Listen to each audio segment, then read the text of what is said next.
Lammiin koo duruu gadaan bula marsaa isa ga'uun bara gadaa meelba hamaan teessoottoliin ba'u.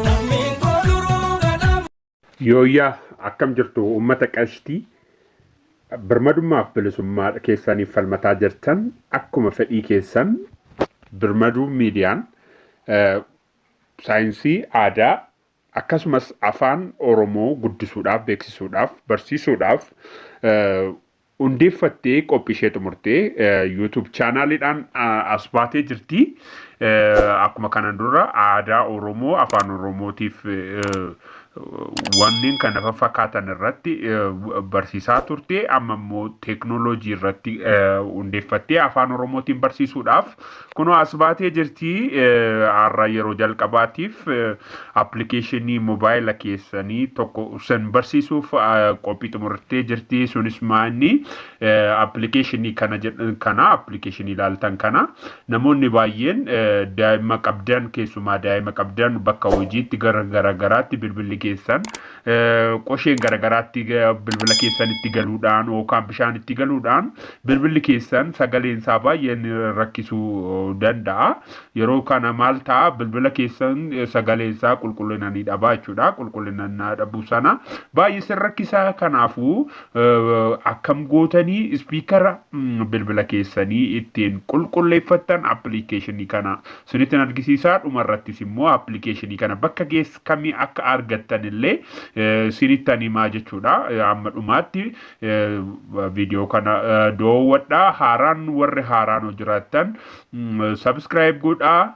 Warri subscribe nu gootan immoo like gochuudhaan namoonni biraas akka ilaalaniif jaraafis share gochuudhaan na hordofaanas na jajjabeessaa. Koomentii irrattis immoo gara fuulduraatti waa'ee maalii akkasinii hojjedhu kan barbaaddan koomentii irratti naaf barreessaa. Akkasumas immoo dhumarratti lafa intini kan argattan appilikeeshinii kan argattan sinittan himaa. Amma dhumaatti yoo ilaaltan malee isin hojjechuu hin danda'u mala. Amma jalqabaa gara tuutoriyaalisaa yookaan gara barumsaa kanatti darbinaa na hordofaa. Kunoo deebiira appilikeeshiniin kun speaker cleaner jedhamti. Jalqaba naabannu akkas goonee kilik goonee bannaa jechuudha. Inni bannaa haala bannee jennu akkasit nu fidaa jechuudha. Jalqaba akkas naabannu akkasiin nu fidaa loodiin gittee nu fidaa takka eegna amma nu banutti jechuudha. Haala nu banee jedhu haala kanaan nu fidaa.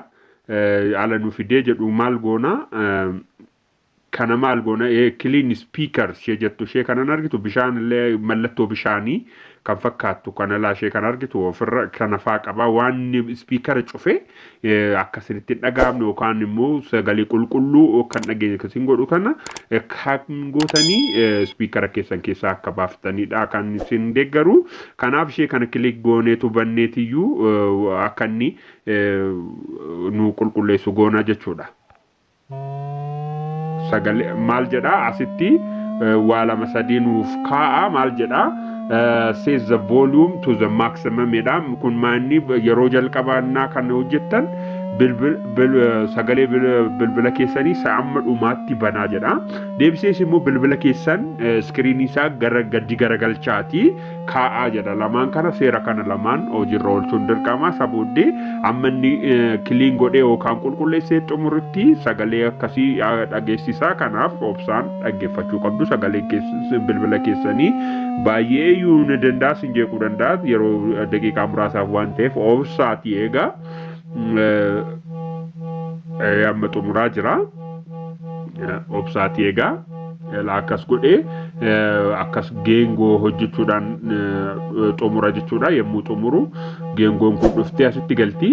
Isa booda speakerii keessan yoo bishaanitti galee jiraate yoo biyyootti galee jiraate yoo awwaarritti galee jiraate wanni garagaraatti galee bilbila qulqullina bilbila keessanii dhoowwete sana siniif deebisaa jechuudha. Tole hamma xumuree jira jechuudha. Xumuree jira jechuudha. Kanaafuu maal jedhaa asirratti waa lama nuu kaa'ee jira. Test sound jedha. Jalqaba test godhaadha. Inni jalqaba qulqullina qabu ture yoo ta'e mee amma immoo check godhaati ilaalaadha. Check godhaa asitti kana test gochuu jechuudha.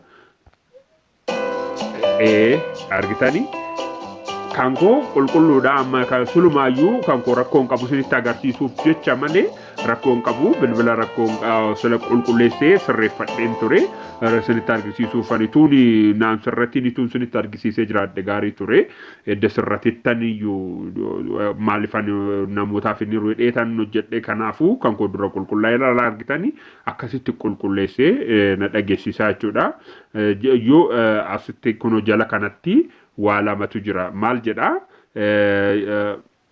is it repaired jedha hojjetamee raayii isinii sirratee raayii jedha yoo sirratee ratee yes ishee jettu ishee mallattoo kana ishee kana kilik gootu yoommoo sirrittiin sirranne wayi wanta futu jira hojjete restart jechuudha restart jechuun irra deebii qulleessi jechuudha anammaaf isin yoo isinii qullaa'ee hin qulloofne irra deebiidhaan restart jedhaani ani naaf sirrateera waan ta'eef yes jedheen ba'a ishee kana kilik godha kilik godha xumuree jira jechuudha amma asitti waan ta'e fidee jira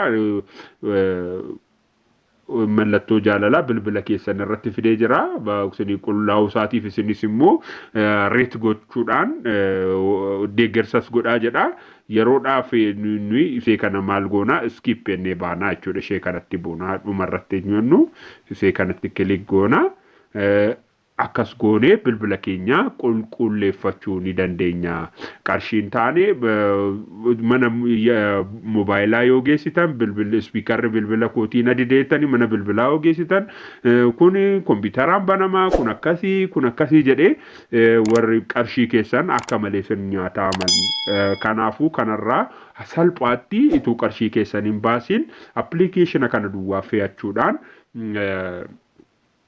intani keessan bilbila keessan qulqulleeffachuu dandeessu warra hashaaxiroodhaan bilbila namaa nyaatan irraa qarshii namaa nyaatan irraa of eeguu ni dandeessu jechuudha amma appilikeeshinii kana eessaa akka argattan sini agarsiisa gara telegiraama kiyyatti ni deemna telegiraama koo keessa ni seenna telegiraama seenneetu telegiraamni koo kun iddoo kana as jirti telegiraama koo keessa seenna telegiraama kana bannee bakka telegiraama keessanii bantaniiti telegiraama bantaniiti telegiraama keessanii immoo bantan asitti bakka ishee mallattoo ishee kanaatti buutu sabooddee achirratti birmaduu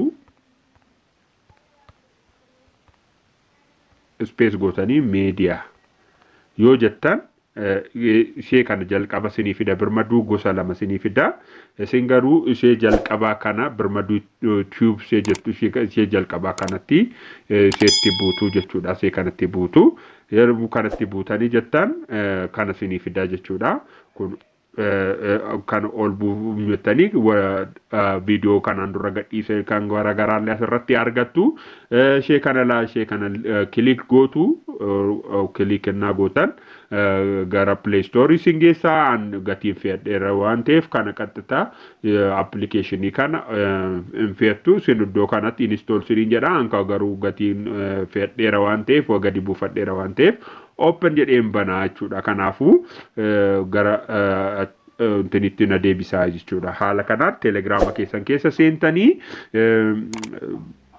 linkii sanatti buudhaan gara play storeetti isin geessaa play store irraa buufattanii itti fayyadamaa yoo jaallattan video kana yoo isinitti tole yoo isin gargaariroo ta'e comment na godha like nuudha subscribe na godha na deeggara comment irrattis immoo wanna sin rakkise wanna sin hojjechuu danda'u wanna akkasii nuuf hojjedhu wanna akkasii nu barsiisi waan jedhu comment irratti na barreessaa anis immoo sinifan deebisan jedha amma video biraatiin wal arginutti horaa bulaa galatoomaa ulfaadhaa bye bye ciao